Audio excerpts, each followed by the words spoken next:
Hello guys, my name is Adeja Adebo alias News Instant Sports here, of course, Band Radio Scoop and Queen's Talk TV, where you can get us and we'll show you. Look how awesome I am today. Kachi has been beefing me all day because of I don't know whether it's because of the Jets or it's because of the Laker jersey or it's just my studio looking all sexy and dapper. I don't know which one. I but, think but it's the studio. but whatever it is, it's very Kachi. We'll be talking a whole lot of things today, but I'll allow Kachi and Olawale introduce himself. I'll start with Olawale. Olawale, go ahead and introduce yourself. So, good day, sporting fans around the world, wherever you are listening to us. Welcome to the show again. It's a Champions League. We're entering a Champions League on Tuesday and Wednesday. It's getting more interesting, and the Premier League title race is hotting up to Liverpool, Arsenal, Man City, all of them making their case to be the champions of England this time around. We delve into that. We go into we discuss about Leverkusen on the verge of winning their first title too in Germany.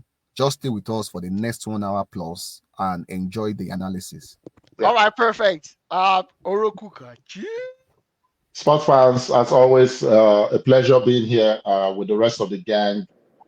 Congratulations in advance. I think we can say congratulations, not in advance anymore, to Leverkusen and the great job that Xabi Alonso has done there. I also want to say that it might not be pulling the kind of crowd it should pull, but a cracking game between the Old Firm Derby, Rangers and Celtic, serving up a 6-goal thriller. And in a year where it looks like all the big boys are struggling, no other team is struggling as bad as Ajax Amsterdam, hammered 6-0 by their bitter rivals this week. I think ETH left that place a mess and has come to meet a bigger mess in England. All this we would dissect. What becomes of these guys, we would also let you know. Stay tuned for a good one. That's a very good analogy. Away from what we're supposed to discuss, right? And this is a trending topic, and I would like us to just start off this one. I posted on my WhatsApp like Erling Haaland is a glorified Filippo Inzaghi. I'm not going to say Basuta. I'm not going to put disdain to the name of. He is one of the ultimate best goal scorer that I've seen in my life. That keeps good outside, good positional, and Kachi, you'll be able to resonate with this because he played for your team for quite a while, for a number of years as well. And what do you call him again? Roy Keane came out. I know we discussed this last week, but I just came off the top of my head. I'm like, let's do a little bit of analysis about this. And this is no disrespect to any Haaland. Haaland's job is to score goals. Yeah. But going into a game, playing 90 minutes and having 14 touches, scoring an hat-trick, does not cut it for me. Personally, I feel that's why he said off the ball, he plays like a League 2 player. On the ball, like when he's tapping in the goals or making those easy runs, not easy runs, those agile runs to score those goals, it might be a world-class striker. But off the ball is worse than a League 2 player. I just want you guys to probably say yes or no to that. Like, but you're crazy again. you say it or another BS, and after that I agree with you. Respectfully, Kachi, I'm gonna start with you. Is it possible for me to say it's glass half full? I think you're right, but I think we should qualify it. First of all, let's understand his age and understand that there is ample room to improve. This may not be what we will say about him by the time he ends his career. I'm qualifying it that way. However, right now, considering the teams he has played for, we seem not to have seen an improvement in his overall gameplay. And I totally agree with Roy Keane. Now, Roy Keane is not the first person to have made this assertion. It's just that Roy Keane, when he says it in such a terrible matter-of-fact way. I remember watching a Champions League analysis of the CBS team, and Thierry Henry, the great Thierry Henry, said the same thing, that right now, Erling Haaland is making the same run, irrespective of who is on the ball. And Thierry tried to use himself as an example. That he remembered when he was always complaining that he wasn't getting the ball. And Arsene Wenger called him aside and told him, hey, maybe you shouldn't complain. Maybe you should ask yourself the right question. And then he said he started to watch. And then he realized that with Dennis Beckham, he could get the ball anyhow. He could make any type of run because Dennis was just that intelligent. With Robert Pires, Robert liked 1-2, 1-2. With Freddie Ljungberg, he had to be in Freddie Ljungberg's line of sight for Ljungberg to see him and give him the ball. But with Erling, whether it is KDB, whether it is Bernardo Silva, or any other person who has been saddled with the creativity in that Manchester United team, and even taking it far back to when he was at Dortmund, Erling Haaland makes the same run.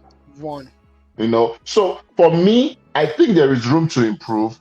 However, the trend we have seen for someone who has played with two dynamic teams and two dynamic coaches, there is that risk that he is so headstrong that the way I play is the only way to play. And if he has not taken anything from when he was in Norway to Germany, and Germany now to arguably the greatest Switzerland team, I'm missing Switzerland, or even Switzerland. Let's even leave Switzerland out of it, saying okay, the technique in Switzerland is not at par with Germany. He played for a team that we know worked so hard to groom talent in Dortmund, and he came to a tactical mastermind in Pep Guardiola. And if in 2 years we are not seeing, between William Saliba and Gabriel, this guy only had one shot, not even on target. He only had one shot in 90 minutes of football. So right now, in the short term, I totally agree. But I want to qualify it, and I hope, even though he has not shown me that he can, but I do hope that when his career is over, we will talk about how he improved his game overall. All right, perfect. Thank you very much for that. Lali, what about you? Okay, so let's get.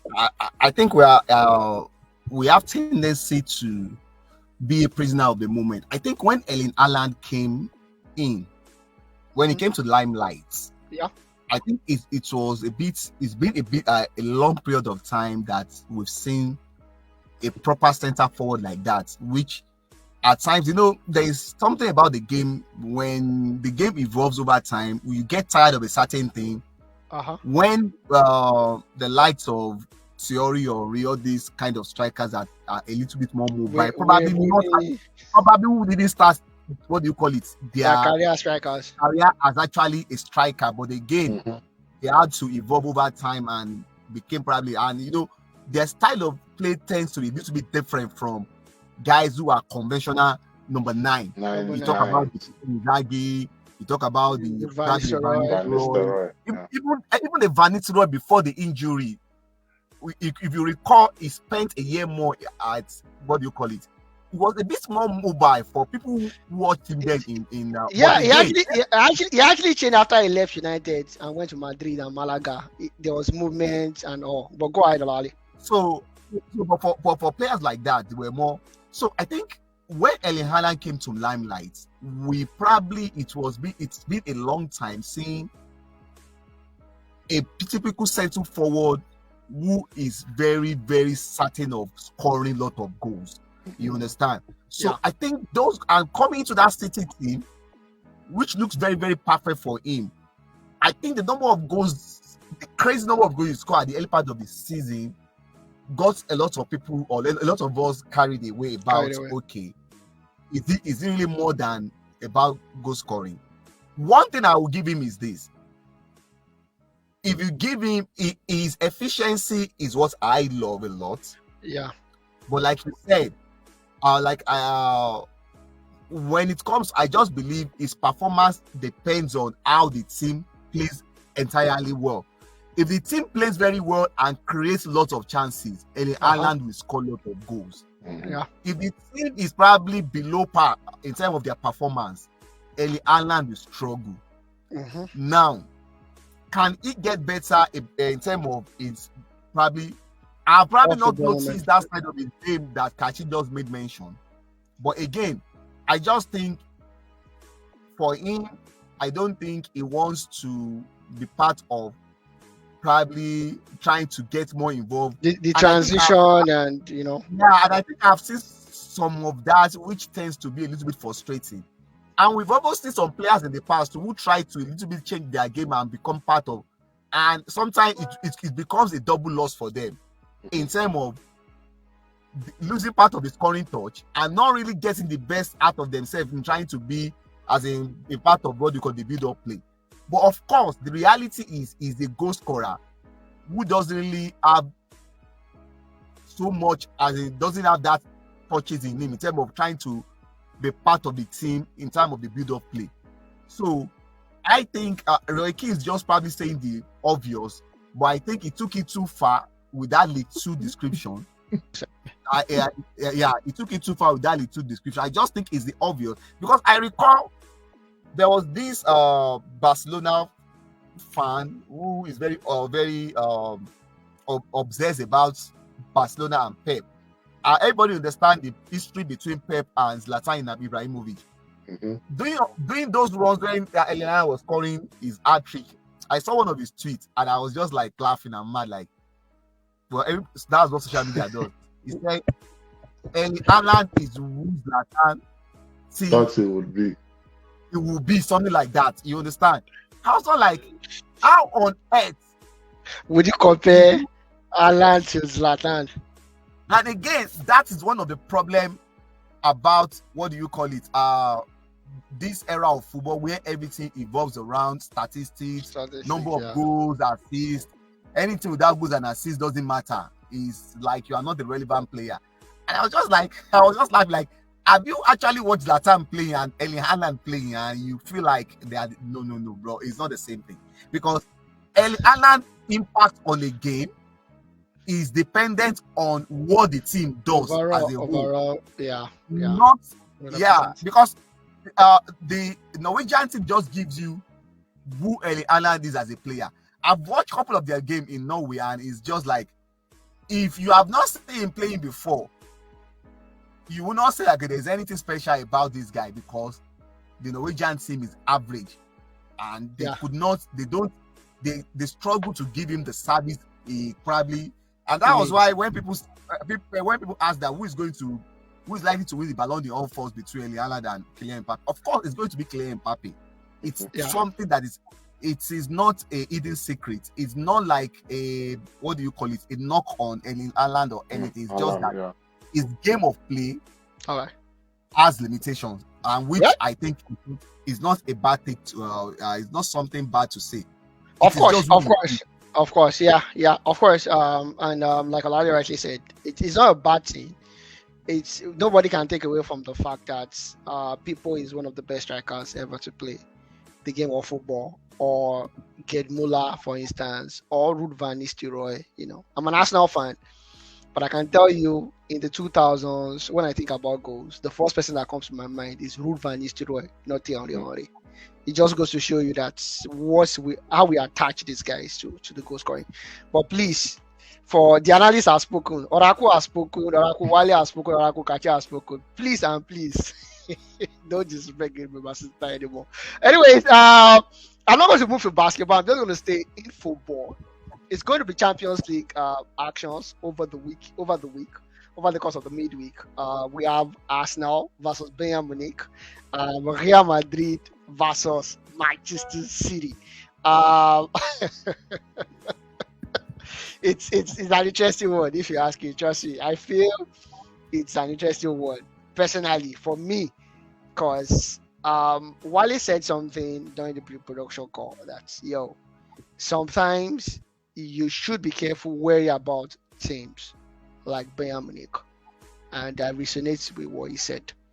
Bayern does not look good. They've lost their last 2 games. As a matter of fact, woefully, going 2-0 up to lose 3-2. Before that, they were defeated by Dortmund 2-0. Adeyemi and Rising, and they look precarious, especially with the eye-line defense that they keep. And I'm wondering, I've never rated Thomas Tuchel. For me, I think one of the blessings in disguise, or is a curse in disguise, as a matter of fact, not a blessing in disguise, was the fact that he won that Champions League that he did with Chelsea. No, somebody said, if not for the fact that Pep Guardiola overtook The final. title. Yeah, exactly. Yeah, which I totally agree. But then when you look at the overall talent at Bayern, we're talking about classy players. Personally, for me right now, I know people that love Jude Bellingham and Bukayo Saka because of whatever they like Bukayo Saka. Or Mbappe is in a world of his own, so I won't put Mbappe in their class. But I feel Jamal Musiala is probably the best youngster that I know personally right now. Harry Kane is we all know what Harry Kane does. Kingsley Coman, Serge Gnabry, Joshua Kimmich, Kim Mai, Legit, and the rest of the crew, rest of the gang. So they have quality all over the pitch. At the same time, Arsenal has been in an ascension that is alarming, if you ask me. Arsenal is not supposed to be at this level. They're not supposed to be in the quarterfinals of the Champions League after going 7-8 back to back and came back to challenge for the Premier League. And that's of week 32 or week 31 in the Premier League, they're still challenging for the Premier League. Is an ascension that needs to be treated with care. Mikel Arteta has shown is one of the best. I'm not gonna argue about that. Best prospect, please. He's still a prospect. Mikel is no longer a prospect. If Mikel, I'm telling you, if Mikel moved to a big team like Real Madrid today, Mikel will hold his own. If he moves to Barcelona, which is the second best team in the world in terms of history, in terms of revenue, in terms of, or even if he goes to this bad Manchester United, Mikel will hold his own. I'm telling you, even if he goes to Chelsea. Shebi, I'm the one that was against Mikel, Kachi. Shebi, you remember? I'm the one against Mikel now. Oh my God. I'm the worst critic of Mikel. But Mikel has turned me to a believer. So it's an head-to-head tie. The Arsenal team, I feel they are going to, in the Champions League, they are going to play like they did against City and against Porto. To be pragmatic?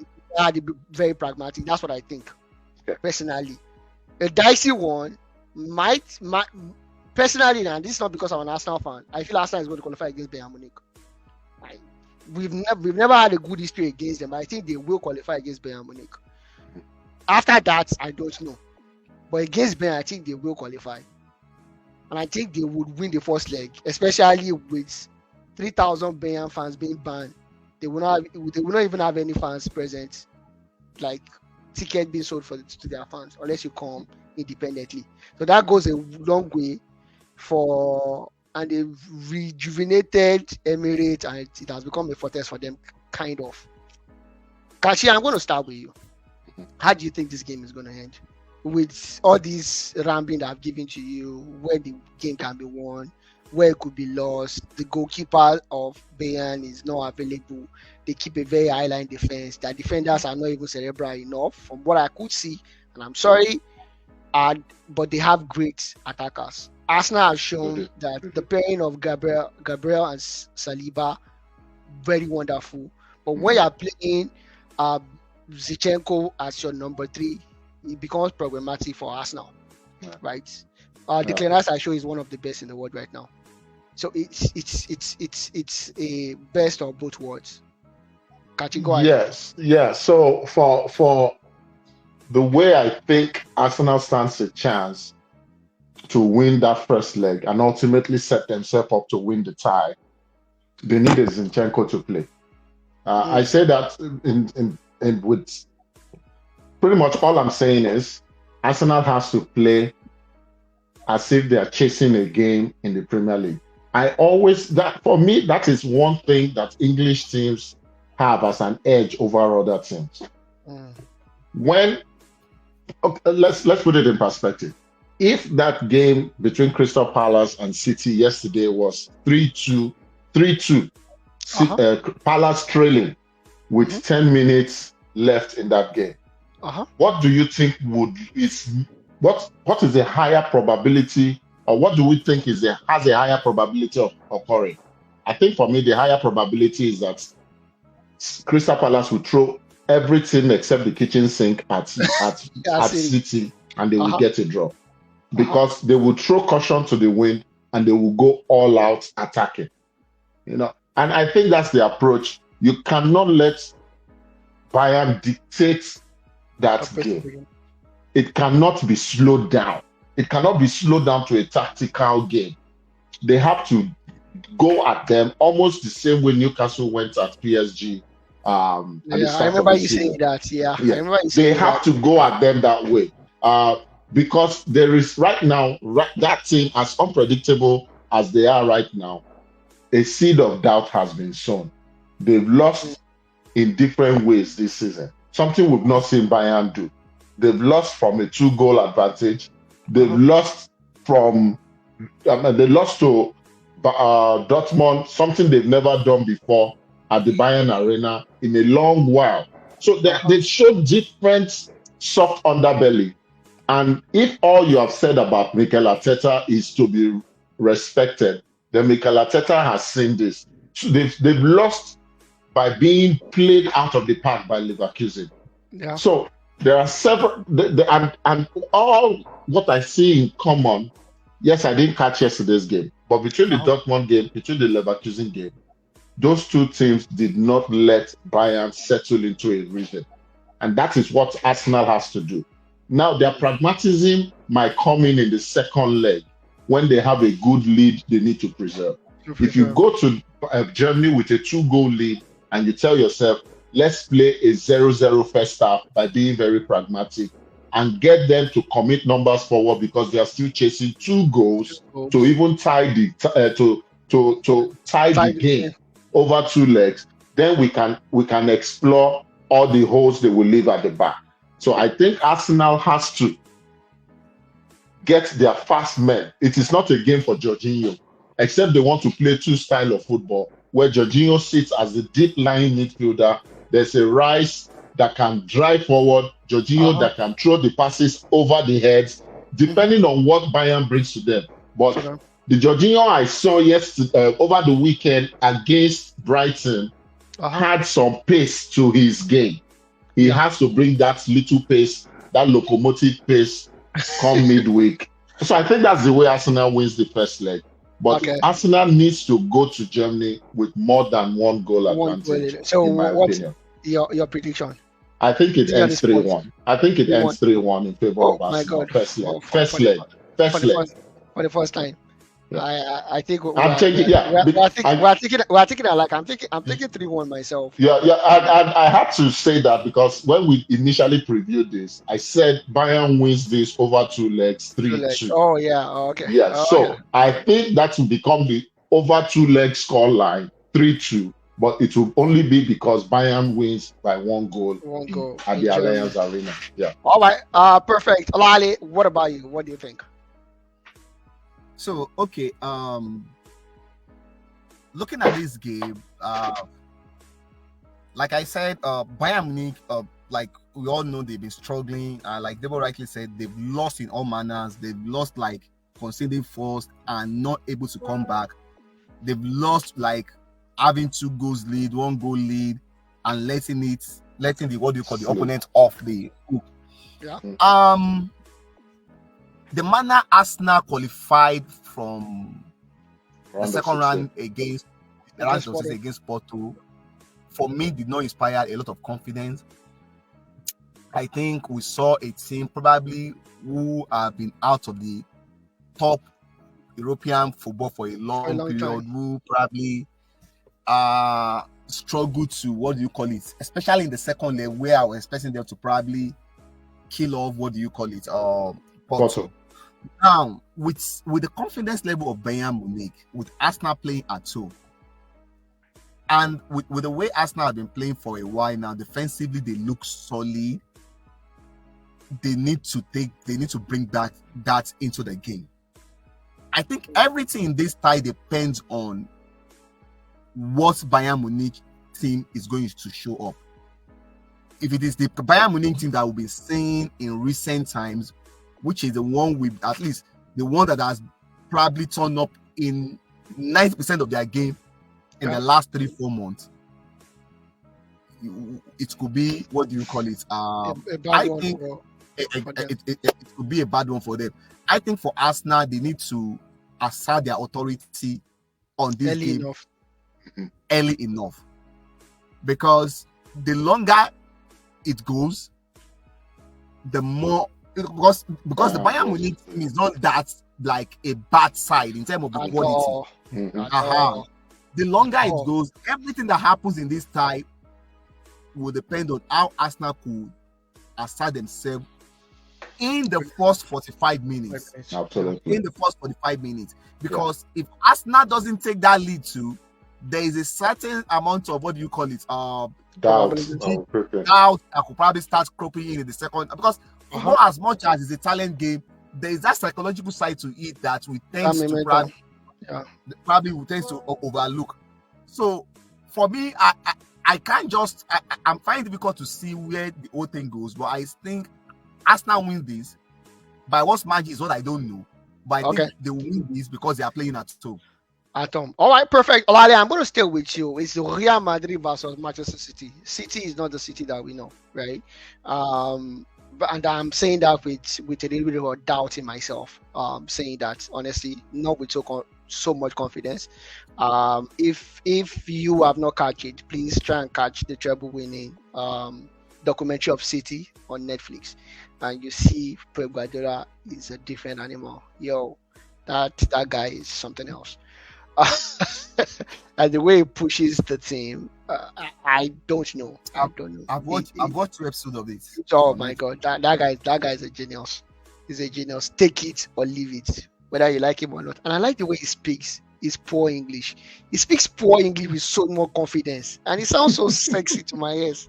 Like, yo, man, nigga, I like the way you're talking, man, because he's always speaking rubbish. But you know, but that being aside, is City at the Bernabeu against Real Madrid. Real Madrid probably have the best young talents in the world, and you can't help it, man. It's Real Madrid. It's Real Madrid. This is their tournament, whether you like it or not. I was watching something right on Instagram, and after they scored that goal against Man City, and they were still losing 3-2.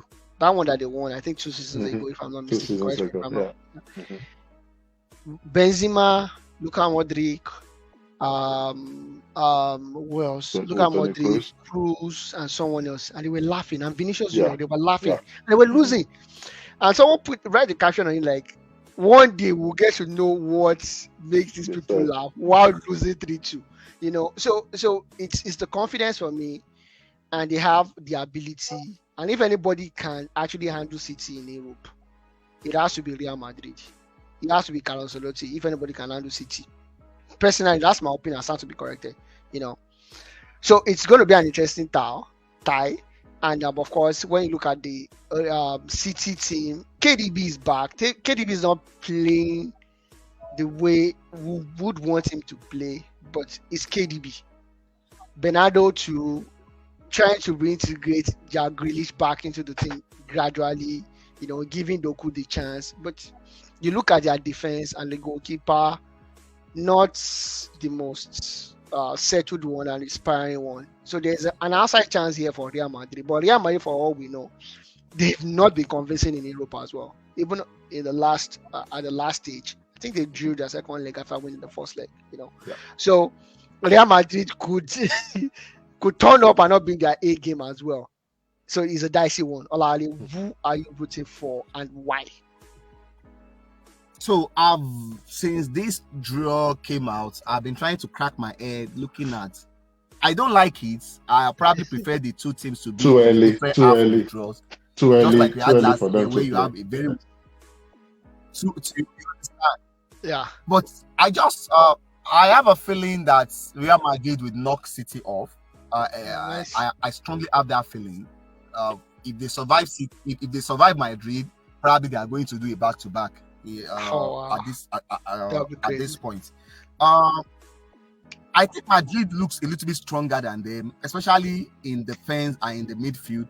City, unlike City this year, they've scored more than once a lot of times, but they've virtually conceded at least one goal in majority of their games. Exactly. I can actually remember the last time City kept 2 clean sheets. And ironically, one of the things that gave them the edge towards the end of last season was in playing, not playing conventional fullbacks in the fullback position. Yeah. Except probably Walker, especially on the left side where you have either it is Nathan Ake or this Croatian guy, Guardiola. So, but again, it seems, and that somehow has slowed down their attack a little bit too, because you don't see that support you get from Cancelo when he plays from the left back, and Walker is probably getting old. So defensively, they look very out of midfield. It's another. I think midfield is another place. I think Madrid has a very big edge over them. Yeah, a very big edge, because I think Kevin De Bruyne has lost a bit of physicality. I think the injury, I'm not sure he has really gotten into the proper physical shape since he returns from that injury, which sometimes I think is as a result they are trying to manage him. I don't think they trust his body enough to take a probably large volume of games based on what has happened to him in the last. So, and with no, Ike Godigan, it makes it will be interesting how he's going to approach it. Is he going to go with Kovacic or Matheus Nunes, or is going to be more adventurous with a Rodri, Kevin De Bruyne, and a Bernardo Silva? So no, I don't think he will do that in Bernabeu. So those are a little bit intrigued. But where Madrid now had the issue is the identity in attack. This season, early part of the season, Jude Bellingham has carried a lot of the goal burden. Yeah. There is this identity crisis about how, Madrid wants to attack. If they want to play with the point man, they play with Oselu or Brian Diaz.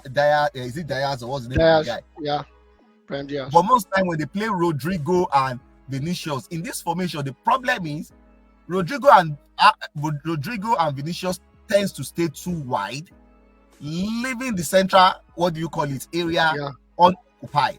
Yeah, I think Madrid has to be very aggressive in this, and they have to believe that because they have to kill the game. For me, in the first leg, they have to win by have an outside chance. Yeah, I don't think they will do themselves too many favors going to City, especially with no more away goals rule. Yeah, with no more away goals rule, I think Madrid will do themselves a favor. I think they have the talent. I think they have the personnel to overrun City. In this tie, it's just their mindset and the mindset of their coach on if he believes enough in his team for 90 minutes and how they take a while and how they, because City even in attack have not been that so fantastic, but again, they could just have a 10-15 minutes spell where they could end everything. But I see this game ending like a 3-1 victory for Madrid. All right, perfect. Kachi, over to you. It's so if we think that Bayern Munich it's hard to write off Bayern, I think it's harder to even write off City. Let's not forget that I had already predicted who would win this Champions League this season. That was earlier in the season anyway. So No. As soon as the draw was made, I told you it was going to be City over Atletico Madrid in the final. City repeating as champion. However, everybody knows I have a soft spot for Don Carlo, especially because of his history with AC Milan. And Olawale touched on the fact that man for man, Madrid definitely has the better midfield. However, if we think City is struggling with injuries, I don't think there's any other team struggling as much as Madrid is with the injuries. Their first choice goalkeeper got injured in his rehabilitation, got injured again. Their second choice goalkeeper that they loaned from Chelsea got injured. So they are playing with their third choice goalkeeper right now. Yes, he's in the Spanish national team. We get it. Since Mendy came back, Mendy does not look like the old Mendy on that left side of Mendy reminds me now of the weaker Zinchenko, so to speak. So I'm saying all this to say, yes, they have a crux of young players in that middle, the triumvirate of Valverde, Tchouaméni, and Camavinga. But I don't know if they are going to start all three of them together. I think with three of them, there's a lot of energy that will be there that they can use to run roughshod over City. Yeah. Especially they need the input of Camavinga being the deep lying guy because he can provide some shield to Mendy on that left side of the defense. All this to say, I totally agree that I expect Madrid to win this game at home, but I don't think they would have enough buffer to take to the Etihad, and I think that's where the damage will be done. Yes, we can come back and do this analysis, but if we're looking at it just this time and not the entire just this leg and not the entire time, I think I agree with Olawale that Madrid wins this one. All right, perfect. And of course, now we have to talk about the leaders in the Premier League and how they are performing right now. And it's safe to say that Arsenal is part of them. I can't say the same thing about Olawale's team, but they actually did Arsenal of a huge favor today. Nobody thought about it, and it's a little bit of. Do you remember the last time when Liverpool was downplaying Arsenal's title chance? Yes, I do remember. And I told you I should stop what? You should stop this. You told him, yes. You told him to stop that. I'm still very much in tune with what I said. I still feel City will likely win. No. It's not. It's a fact. Arsenal have 3 important games, and don't forget that Arsenal team is young. This is the same Arsenal team that blew a 9-point or 10-point lead last season, right? We can go ahead and blame it on the injury of Saliba or whatnot, but if they have the mental fortitude and fortress, without Champions League last season, they blew a 10-point lead. Thank you. How much now that they still have to play Manchester United away from home, play Spurs away from home?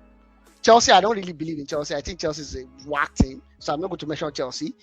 But they still have there's one other team that they need to play before the end of the season as well. I don't think Arsenal would go ahead and win all these 3 games. And City, they've shown us time and time again that we can do it. They've won the last 3, right? If I'm not mistaken. And they did it by blowing the last 10 games. That's how they did it. So is City first, Liverpool second because of their fixtures, and Arsenal third because they've shown us that they cannot do it. How will I put someone that have shown me that they cannot do it in front? I can't. And that's the sincere truth. I'm an Arsenal fan. I want us to win. We've done one in 20 years, which is a very long time. I was still a young man the last time we won it, So, but that's the way I feel. But anyways, I can't say the same about United because they're nowhere near a title shout, and I wish they would not be in the next 20 years. But jokes apart, United against Liverpool was a good one. United showed guile even without their. Everybody had doubts over the defensive pairing.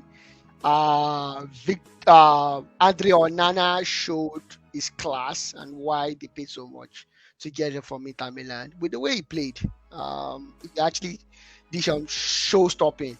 And of course, Dani Alves was Dani Alves, losing glaring chances that could have sealed the victory for them. A contentious penalty for Liverpool as well. I don't think it is. Olawale do think it is, but I think it's still going to be a penalty any way you want to see it. But it was contentious to say the least. But Manchester United gave a very good account of themselves after blowing that lead against Chelsea, which I think is controversial. But like Daddy Falcon will always say, it's the reward for being a ritualist, not money ritualist over the years. But honestly, Arsenal, you guys cannot get over all those your old years of no, being we second no, to this United. Olali, I can't. You know the one that keeps coming to my mind that I can't get over. I will never get Nothing over keeps it. coming. You people just No. There was a particular game at Old Trafford that Ruben Van Persie scored a goal towards the end, and it was chalked off for. I think it was offside, or they said it was a foul or something. I can't get which over. of them? Ah, my God! Which I can't year remember. was that one? I would look for it and I'll tell you. Don't worry. Well, please go and look for it because No, that I think Arsenal definitely has gotten their own fair share of those calls. For you guys didn't eventually. I can't. No, I can't. You That lost one. against United That one I in cannot 89. get That was over. not I United's cannot get fault over. now. I can't get over that, and I cannot get over Okay, that. wait. That. Hold on. Let me finish. And I cannot get over that Van Persie red card at Camp Nou. Those are two decisions I can never get over. How's that one United's fault? No, I'm just saying. I'm just saying those things that triggers me. Like this is poor officiating. You guys are always triggered. That's the problem. but- That's not fun. But anyways, United versus Liverpool ended 2-2. Good results. And Jurgen Klopp has come out to say if United they play the way they did against Liverpool, against Arsenal, they will definitely lose. The mind game have already started, full blown. But overall, Olale, I'm going to start with you. Do you think United gave a good account of themselves? I think they did. Honestly, I think they did. I think everybody was expecting a whitewash from Liverpool. They defeated a very strong team, and people have written United off, even United fans, before they blew before the game even started. And to come out with a 2-2 draw against Liverpool, the high-flying Liverpool, is a good one for me personally. Olari, go ahead. Okay, so if you are looking at it from the results, probably the implication for the league, I think Liverpool, this was a terrible result for Liverpool. Yeah. And I don't think it was probably I don't know how to describe the result for United, but overall I think Liverpool left United off the hook. First half should have been 4-5 goals. They were just unclinical in front of goal. And there is something I tell people about football, and that's something when you analyze some things beyond results, you need to look at the whole game holistically. Yeah. And sometimes in football, football could be so crazy at times, unforgiving, that you could play very well for 80 minutes and not playing well for 10 minutes and you cost yourself the game. I still look back at the last World Cup. As much as people want to say it, that final does not have any business going into extra time. Extra time, yes, I totally agree. The French team were so poor for 70 plus minutes, and just of a sudden, bam, it was 2-2, and that's how crazy football is. Yeah, I think Liverpool, my major concern for them is the form of Mo Salah. He has not really looked good in the last 3 games. He's not looking sharp, and you can't rely on Darwin Núñez. He has proven it over and all over that he's not a reliable goal scorer. He has a very good work rate. He has a very good movement on the ball. He could actually play on the left, but when it comes to those moments, those killer touch, and that is why sometimes the things we talk about Haaland, you could see it's applicable to Núñez. Yeah. With all his ability, his play, ability to hold on to the play, involved in the build-up. Again, he's not reliable when it comes to the goal scoring. He missed a very big sitter, and it's not like a one-off thing. It's that has been occurring to him over and all over again. I just think, and on the other hand too, is when they say that attack win you games, defense win you titles. It's not a complicated statement. It is that there will be games that you're not playing very well on all cylinder. Your ability to keep the other teams at bay will win you games when your attack is not. And this is the problem again with this Liverpool team. They have this bad tendency of always conceding goals. Like their last three, against Brighton, they had to come from behind. Even Sheffield United scored a goal against them at Anfield. So they dash United. It was a terrible mistake from and that's one thing. That's one first thing to tell young guys when you are playing. Avoid passes across the goal. It's better you put the pass by the side, diagonal to the side. Those kind of things are very risky, especially when you play that eye line. And I could not even imagine what the goalkeeper was doing that far. But what they were with the ball now. So it doesn't matter. It doesn't matter. It was a very terrible mistake from them, and they let United off the hook. I understand what the club tried to do with those substitutions. I think it was trying to bring a little bit of calmness into the game with the introduction of what do you call it? Curtis Jones and Gomez. But before they could settle in, United got that's football. That United team is terrible. There is gaps all over the places, but again, especially when they play at Old Trafford, is a team that relies on individual moments or individual brilliances, and that's what they got when they got the second. Even at that, Liverpool still had lot of chances to have killed off the game. I think the good thing for them is that Diogo Jota is coming back. It gives them more option in that attacking line. But realistically, if you're having that kind of issue, you have Cody Gakpo. Gakpo is. I don't think Gakpo has actually proved enough that he's better than Luis Diaz and I think it's better than. I think it's better. I don't think so too. I don't think it's better than them. I think it's better than I agree with me personally.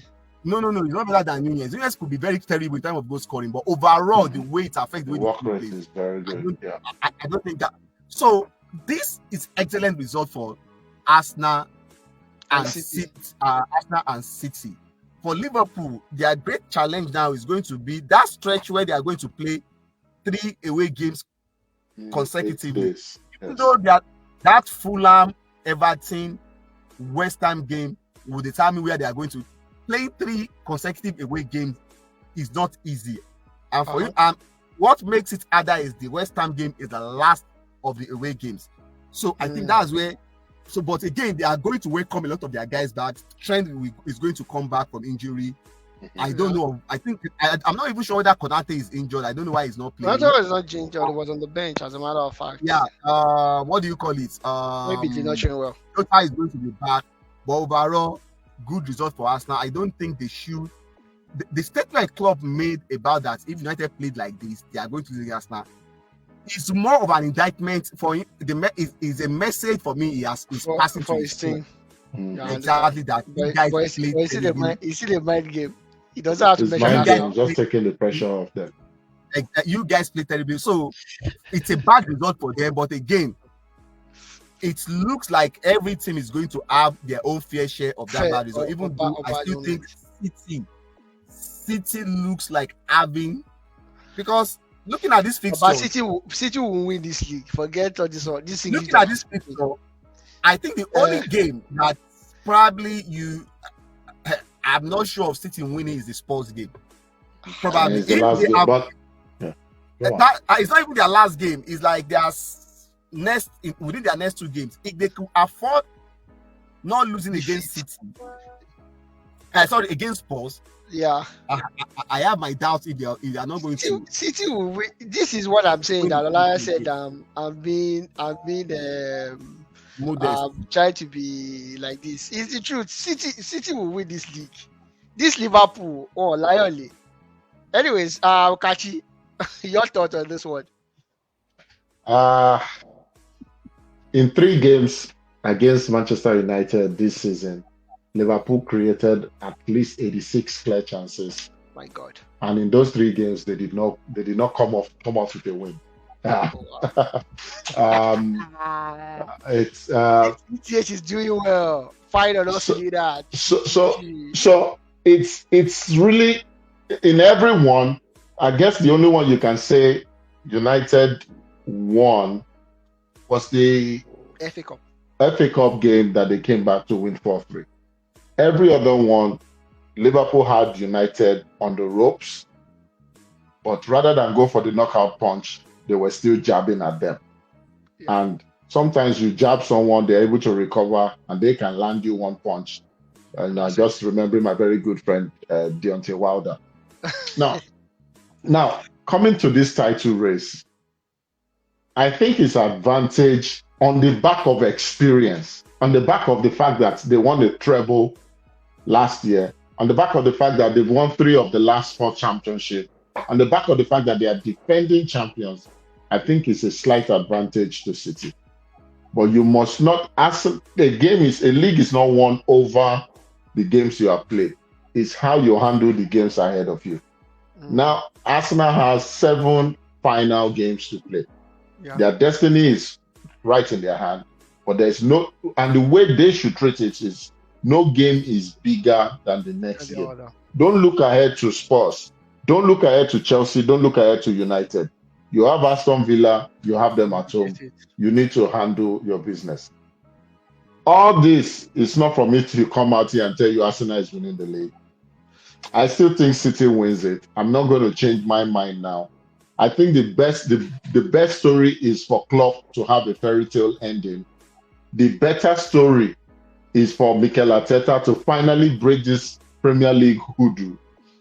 But the right story is that Manchester City will still pick all of them to it. I don't have so much to say. I'm just saying on that game today, it felt more like a loss than even 1 point gain. It didn't even feel like they dropped 2 points. Yeah. It felt like a loss than the fact that they gained 1 point. Yes. Yeah, 100%. I totally agree with you because, like Ali said, Liverpool were better in terms of overall play.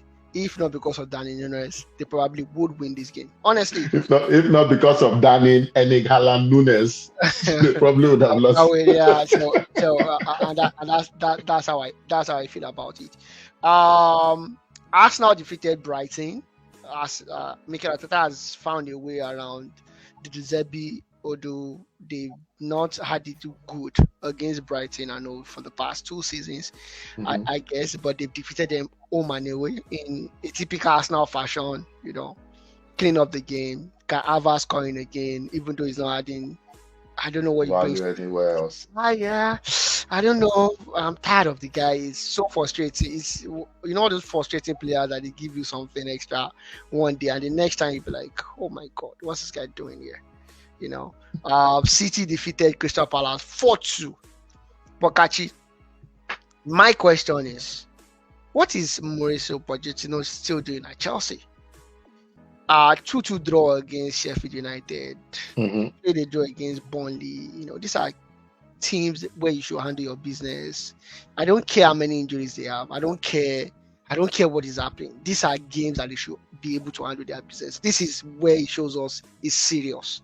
It shows it's serious. The team is not as bad as people want to think it is. Honestly, if you're asking, it's not as bad as you think it is.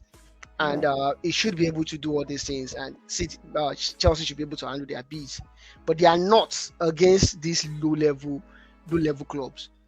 And I'm wondering. And the problem is, if you sack him, you restart this all over again. Exactly. If I'm a Chelsea fan or I'm part of the board, I'll sack Pochettino. I'll get a Mourinho that'll bring back a winning culture to the team. I know it's a short time, maybe 1 or 2 years. It's going to self-implode again and destroy everything. Start rebuilding again. I would, but they need that winning mentality. They need that winning culture. Pochettino cannot give it to them. He's not a winner. I'm sorry to say that. I beg to differ, and I'm saying so with your friend Mikel Arteta again. When Mikel Arteta took the helm, what we're seeing in Chelsea now was what we were seeing under that Arsenal under Mikel Arteta. But they did not spend this kind of money, Kachi. That is the reason why. And yes, you beat me to it. And that the only reason why we're calling this a failure, instead of recognizing that this is the start of a rebuild, is because of the amount of money that someone who does not understand how English football works. An American guy who just got into a company and is throwing money, and it's a classic American way, and I'm not stereotyping. I hope that's not the vibe our American listeners are getting. But a typical American capitalist way is to throw money at a problem and hope that something sticks. And that is what the owner has tried to do right now. But we should understand that this is a coach that came in and had over 100 players on the team's payroll. And he had to find a team that will play for him. That is not an excuse. You should handle business. No, I'm not saying this. No, I'm not saying this is an excuse. I'm only saying if you are going to allow a Mikel Arteta ultimately find his feet, why are we struggling to allow Mauricio Pochettino also find his feet? Okay. I don't think we should not throw out the baby and the bathwater. Yes, Chelsea have struggled, have they? Yes, they have. However, you can't judge someone who came into a highly dysfunctional environment and expect that a culture change and a retraining of or reestablishment of a new culture would happen over one season. The decay precedes Mauricio Pochettino. And if there is anything we've realized in any sphere of life, change is the hardest thing for people to accept. People who have been used to mediocrity would struggle and will push back when you want to instill a new way of life. So we all saw that. Even you were pushing back against Arteta. What is he doing? What type of philosophy is he trying to instill? Now we are seeing it play out. After 3 seasons, or maybe even 4 seasons. More. Yeah, 4. Why are we now struggling to accord Pochettino? I mean, time will tell. If I would be proven, Pochettino will prove me right by saying stick with him 1 more season. Or if he would tell me I wasn't cut out for it. But he entered the Spurs team that was also as dysfunctional as the Chelsea team is right now. And he took them to the pinnacle of the club football, even though he did not win it. So I say give him time, let him build a team in his image, and let us now judge. We can't say this is good for Arteta, and then we are not using the same standard. We should not fire him. No, we shouldn't. Do you agree with Oracle Kachi on this one? Alali. I think I agree with Kachi. I don't think Pochettino is a bad coach just of a sudden. Yeah, can you hear me? Yeah, yes, go ahead. Go on. Yeah, I said I agree with Oracle Kachi. I think Pochettino cannot become a bad coach just of a sudden. It can't become a bad coach just of a sudden. The Chelsea setup was already. He has a setup that was already that probably gives him more chance to fail than to win. Yes. Too many players, and I'm not even sure he was in charge of the transfer dealings that they did in the summer.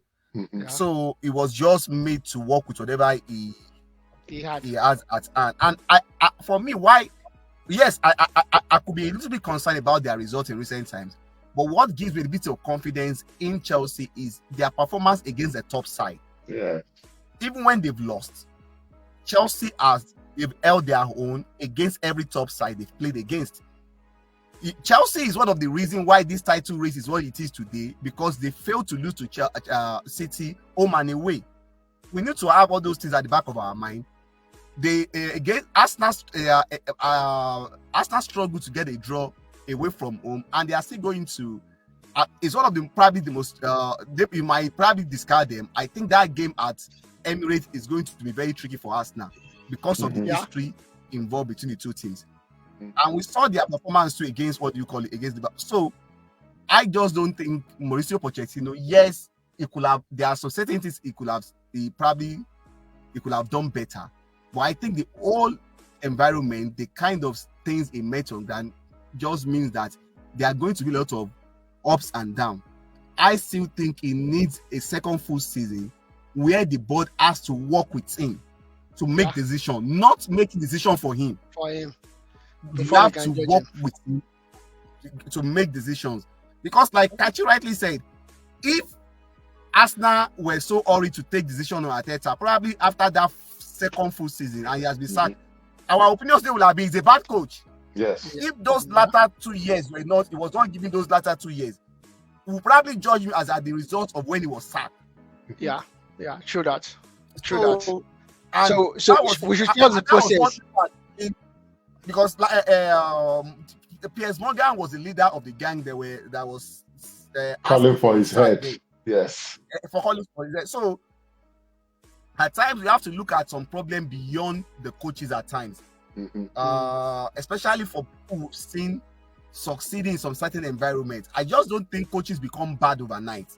Exactly. I think it's one thing that I've came to realize, that a lot of things contribute to winning and losing.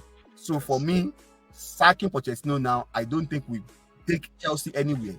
We'll probably just sing them more. All right. Sing them more. All right. Which I wouldn't mind anyways. If they can sing, they can sing for all I care. I don't care about Chelsea. They should sack Pochettino and start and take them 10 years back. Like, I'm wishing United will be taking 10 years back as well. Vincent Carter was inducted to the Hall of Fame in the NBA. The Toronto superstar with Chochi Bilot as well. But just before we go on the show, just one or two things about the East and the West and how it's shaping up right now. Kachi, I don't know if you have any kind of live result for us right now. Last time I checked, the Dallas Mavericks are still behind against the Houston Rockets. They ultimately ended up winning that game in overtime against the Rockets. So improving their records to 48 wins. The Clippers also came back, rallied back from a 16-point deficit against the Cavs, and also won their game. The Suns and the Pelicans are duking it out right now, also the Raptors and the Wizards, the Magic and the Bulls, and the Hornets and the Thunders. Celtics and the Trailblazers, we expect the Celtics to get that. The Heat, coming into full form, face also a team that seems to be finding their feet once again in the Pacers. But all this is to say we are now at the business end of the regular season. Every single team that will be eliminated in the Eastern Conference has been eliminated. The Chicago Bulls and the Atlanta the Hawks have punched their play-in berth. They finished 9th and 10th. We just need to find out who would finish 7th and 8th. But we kind of know who everybody will be right now. The West is a lot more tougher. The Lakers finally, after racking in about 9 wins I think 9 wins in 10 or 6 wins in 7, they finally saw all those wins move them one spot up to the 8th position, 8th seed right now, where if things finish as they are right now, it will mean the Lakers will go to New Orleans, to Louisiana, and face the New Orleans Pelicans in the 7-8 play-in, while the Sacramento Kings and the Golden State Warriors will duke it out for who will face the loser of that 7/8 play-in. The West seems to be tougher, but this is why I think the East has an advantage. Why I think they have an advantage. The West are going to push themselves, whoever faces each other, because it will always come down to matchup. If you get a non-favorable matchup, there's every possibility that you are playing a 7-game series where the Celtics might sweep whoever they play in the first round. And we're waiting. Ultimately, whoever comes out of the East may get a 3 or 4 days rest before the West is decided, and that might play a slight advantage for them. Except if it is the Celtics that come out. If the Celtics represent the East, then I'm going to put my money on anybody playing from the West. That's a good message, Kachi. Last one before we go. 1 minute. At the East and the West? Well, I think the major thing in the East for now is that Joel Embiid is back, and you could see how he has elevated. The impact is having. Won the 2 games he played in, and those are very top 2 games. One against the Thunder, the other one against the Miami Heat. And we are what is interesting in the East is what is going to likely be. It's going to be, it and 76 are probably likely to finish 7th and 8th. In what order is going to be is what probably we don't know as it stands now, except the East will probably moved up ahead of the Pacers. That is one thing again that we need probably, because the Pacers are just half game above the Heat as it stands now. So interesting time as it is, and I think Celtics and the Bucks would just be praying, like if they could get both the Heat and the Sixers to move to 5 and 6, because what is the gain for being first and second in the Eastern Conference and face the Miami Heat? We know what the Miami Heat are when it comes to playoffs. And the Sixers with Joel Embiid is a different animal entirely. So we need to put an eye on what happens, because as it stands now, the up there looks settled. Whichever way, the Celtics are going to end up number one. Even though result has been mixed for the Bucks, I don't think the Magic are going to have enough to offset them for that second place. I think they finished second. Absolutely. So, but based on what you said now, are you sure the Bucks are not deliberately tanking to go to finish at the third seed? Probably to go. You can't rule it out. Honestly speaking, you can't rule it out with that. So, but for the West, my takeaway from the West is there is still like everything, like the West looks like a jungle as it stands now. Yeah, it seems that nobody's really interested in like what you said. I'm sure the guys at the top in the West who are very wary of where the Lakers is going to finish. Yeah, exactly. Like everybody don't want to face the Lakers. One. It's like the Denver Nuggets today wants to be in number 1. Tomorrow they want to be in number 2. Among all the three, what is very certain is the top 3 is likely to be Nuggets, Timberwolves, and Thunder.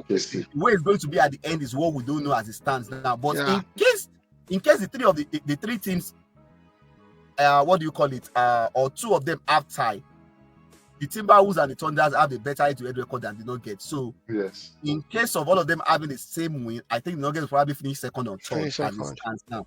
The other one we need to look at is the Clippers and the Mavericks. The Mavericks are doing better now. It seems that they will probably lock into the 5th position. So the major thing between them and the Clippers is who gets the home advantage. Moving to 4 or 5 will not change. Both of them will still play each other. But in case that series goes to game 7, this is where it becomes very important. The Clippers, and if you see the Clippers, their sense of urgency has probably changed the last 2 games. They've been winning games better now. And I think this should be the 3rd time in the last 4 or 5 years that the Clippers and the Mavericks are going to be playing themselves in the first round of the playoffs. Right. Okay. So, all right, Suns are Suns. They are going to finish somewhere. We don't even know.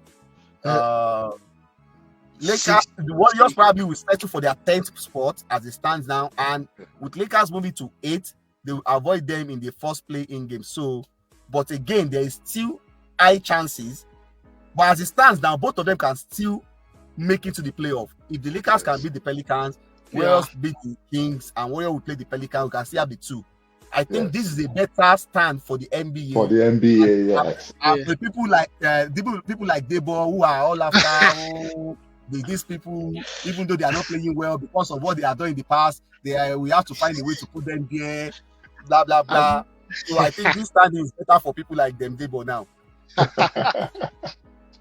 All right, perfect. And of course, that's about it for today. Thank you guys for staying tuned with us.